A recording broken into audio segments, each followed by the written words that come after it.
नमस्कार दोस्तों, मैं डॉक्टर हेमंत कुमार ठाकुर।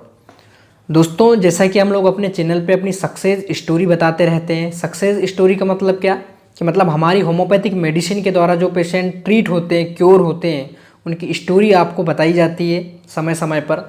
तो आज के हम इस वीडियो में एक सक्सेस स्टोरी के बारे में बात करेंगे और यह पेशेंट था हाइपोथायराइडिज्म का।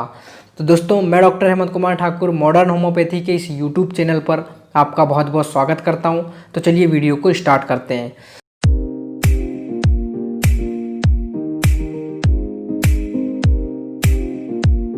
दोस्तों, सबसे पहले बात करते हैं हाइपोथायराइडिज्म। तो मैं सबसे पहले उस पेशेंट की रिपोर्ट दिखा देता हूं जब मैंने उसका इन्वेस्टिगेशन करवाया। तो जैसा कि आप लोग देख सकते हैं कि यह रिपोर्ट में आप पेशेंट का नाम देख सकते हैं। दोस्तों, यहाँ पर जो उसका TSH का लेवल था 10.96 था, ठीक है ना। डेट देख सकते हैं, नाम देख सकते हैं। तो दोस्तों, यहाँ पे उसका T3 और T4 जो नॉर्मल लेवल पे, मतलब जो थायराइड्स के जो हार्मोन्स हैं T3 T4 वह नॉर्मल है, लेकिन TSH बहुत ज़्यादा उसका बढ़ा हुआ है दोस्तों, ठीक है ना। आप यहाँ पर देख सकते हैं।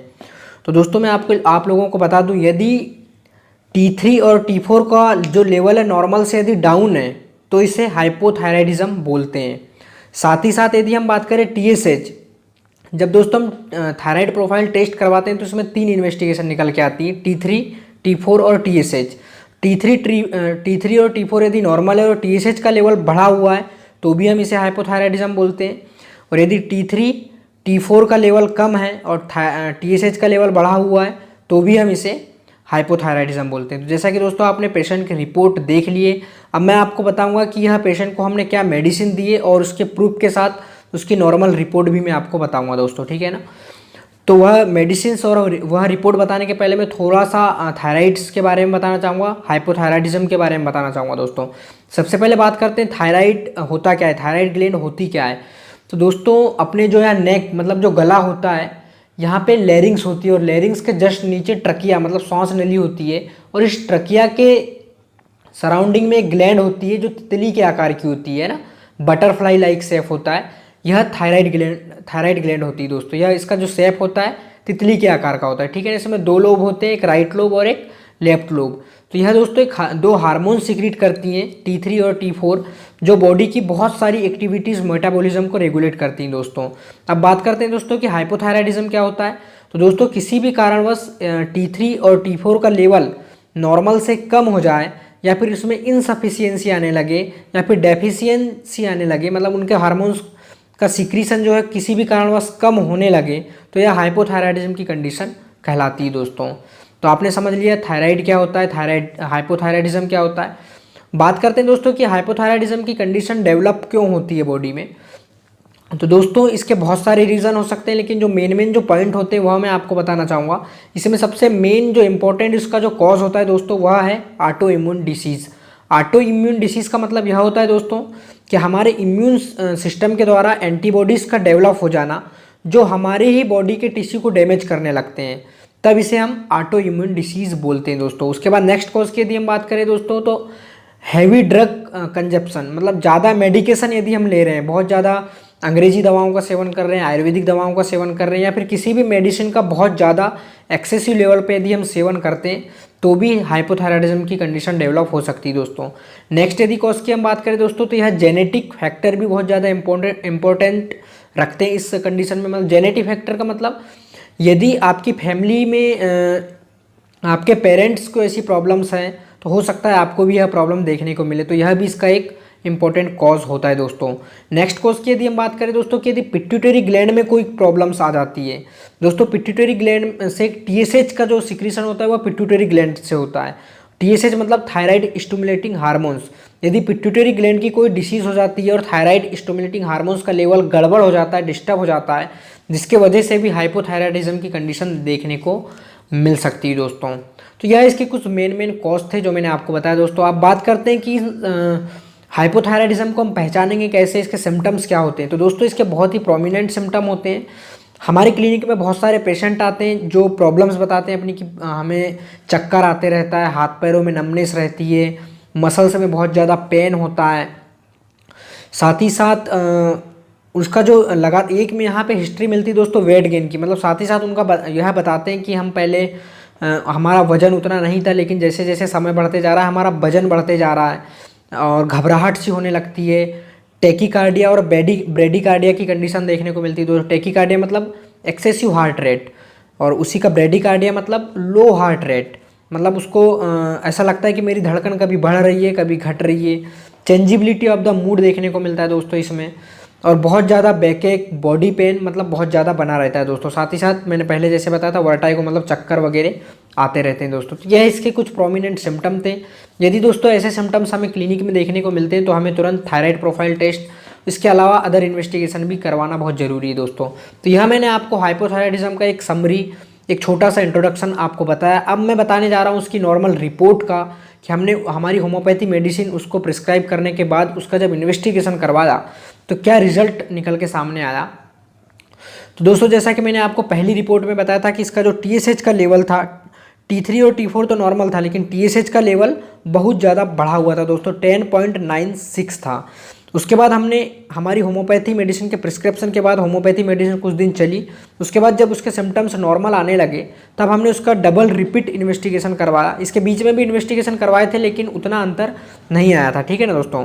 उसके बाद जब हमने इन्वेस्टिगेशन करवाया तो उसका जो थायराइड, जो TSH का लेवल लगभग नॉर्मल आ गया, और उसके जो सिम्टम्स जो आ रहे थे, जो प्रोमिनेंट सिम्टम्स जो उसको प्रॉब्लम्स बन रही थी, वह प्रॉब्लम्स भी पूरी तरह से ख़त्म हो चुकी थी दोस्तों। अब आप ये रिपोर्ट देख सकते हैं, पेशेंट का नाम देख सकते हैं दोस्तों। लगभग यह 6 महीने बाद, टाइम तो लगता है दोस्तों, यदि क्रोनिक डिसीज़ है तो टाइम लगता है, लगभग 3 महीने, 4 महीने, 5 महीने, 6 महीने तक भी लग सकता है दोस्तों। इनको लगभग 5 महीना लगा था दोस्तों ठीक होने में। तो जैसा कि आप लोग यहाँ पर देख सकते हैं, T3 का लेवल नॉर्मल है, T4 का लेवल नॉर्मल है, और TSH जो 10.96 था, TSH 4.01 मतलब लगभग अप्रोक्सीमेटली नॉर्मल रेंज में आ चुका है दोस्तों। रिपोर्ट में आप देख सकते हैं, पहली वाली रिपोर्ट अभी वाली रिपोर्ट को कंपेयर कर सकते हैं। तो दोस्तों यहाँ थी इसकी नॉर्मल रिपोर्ट। पेशेंट के सारे सिम्टम्स इरेडिकेट मतलब क्योर हो चुके थे, उनकी जो प्रॉब्लम्स थी वह ख़त्म हो चुकी थी। पेशेंट मेंटल और फिजिकल दोनों लेवल से कंफर्ट फील कर रहा था दोस्तों, अच्छा फील कर रहा था। अब बात करते हैं होम्योपैथिक मेडिसिन की, कि हमने क्या होम्योपैथी मेडिसिन प्रिस्क्राइब की और ये रिजल्ट हमें देखने को मिला दोस्तों। तो देखिए दोस्तों, होम्योपैथी मोड ऑफ ट्रीटमेंट में कोई भी मेडिसिन पर्टिकुलर डिसीज़ के लिए नहीं होती, पर्टिकुलर सिम्टम्स के लिए, मतलब एक कह सकते हैं कि किसी भी डिसीज़ के लिए पर्टिकुलर मेडिसिन हम नहीं बोल सकते हैं। पूरी जो मेडिसिन है सिम्टोमेटिक बेस पर आधारित है, सिम्टम सिमिलरिटी के बेस पर आधारित है, और हर पेशेंट के लिए इंडिविजुअल मेडिसिन प्रिस्क्राइब करना पड़ता है उनके सिम्टम्स के आधार पे। तो दोस्तों इस पेशेंट के सिम्टम्स के आधार पे हमने 2 मेडिसिन प्रिस्क्राइब किए थे। पहली थी कैलकेरिया कार्ब और दूसरी थी दोस्तों कार्बोवेज। दोस्तों कैलकेरिया कार्ब के जो मेन सिम्टम होते हैं उसमें फेयर फ्लेवी लुक होता है, पेशेंट लगातार वेट गेन करने लगता है, बॉडी पेन, इसमें बोन्स में प्रॉब्लम देखने को मिलती है, ऑस्टियोपोरोसिस जैसी कंडीशन देखने को मिलती है, बॉडी में पूरा पेन बना हुआ होता है। और इसका जो मतलब कॉन्स्टिट्यूशन यदि हम देखें तो जो उसका पेशेंट होता है थुलथुला मोटा, रंग इसका गोरा होता है, लेकिन इस पेशेंट का रंग गोरा नहीं था। बाकी सिम्टम्स मैच कर रहे थे, लेकिन यह मतलब फेयरनेस जो था वह मैच नहीं कर रहा था, लेकिन फिर भी हमने मेडिसिन प्रिस्क्राइब की क्योंकि अदर सिम्टम इसके मैच कर रहे थे दोस्तों। तो कैलकेरिया कार्ब 30 पोटेंसी में BD में हमने मतलब दिन में 2 बार डायरेक्ट 2 बूंद टंग पे इन्हें स्टार्ट किया। साथ ही साथ दूसरी जो मेडिसिन थी दोस्तों वह थी कार्बोवेज। दोस्तों कार्बोवेज के यदि डॉक्ट्रिन ऑफ सिग्नेचर के आधार पे हम यदि सिम्टम्स निकालें तो कार्बोवेज तो बनती कोयला से बनती है। कोयला का जो नॉर्मल जो इसके जो लक्षण होते हैं कोयला के, वह अंदर से बहुत ज़्यादा गर्म और बाहर की जो सरफेस, आउटर सरफेस जो होती है कूल होती है। तो पेशेंट के जो सिम्टम्स थे वह भी लगभग यही सिम्टम्स थे दोस्तों। उसको जो लग रहा था मतलब उसकी इंटरनल बॉडी, उसको बार बार हमारे पास कंप्लेंट लेके आता था मुझे फीवर है, लेकिन जब उनकी बॉडी को उनका टेम्परेचर चेक करते थे, बॉडी को टच करके देखते थे तो बॉडी बाहर से एकदम कूल लगती थी, लेकिन उनका जो इंटरनल इन्वायरमेंट जो था बॉडी का, वह पेशेंट खुद बताता था कि मुझे अंदर से बहुत ज़्यादा गर्म या फिर गर्मी फील होती है। और इस बेस पे डॉक्ट्रिन ऑफ सिग्नेचर के आधार पे कैलकेरिया कार्ब मेडिसिन सिलेक्ट की गई दोस्तों। और इसकी जो पोटेंसी हमने सेलेक्ट की वह थी 1 m पोटेंसी, और इसका रिपीटेशन जो था वह था हफ्ते में 1 बार डायरेक्ट टंग पे लेना था दोस्तों। जिस दिन कार्बोवेज मेडिसिन लेते थे कैलकेरिया कार्ब बंद रहती थी दोस्तों। तो यह 2 मेडिसिन हमने इनको प्रिस्क्राइब किया था, रिज़ल्ट आपके सामने, और हो सके तो मैं आपको कभी पेशेंट से भी मिलवाऊंगा।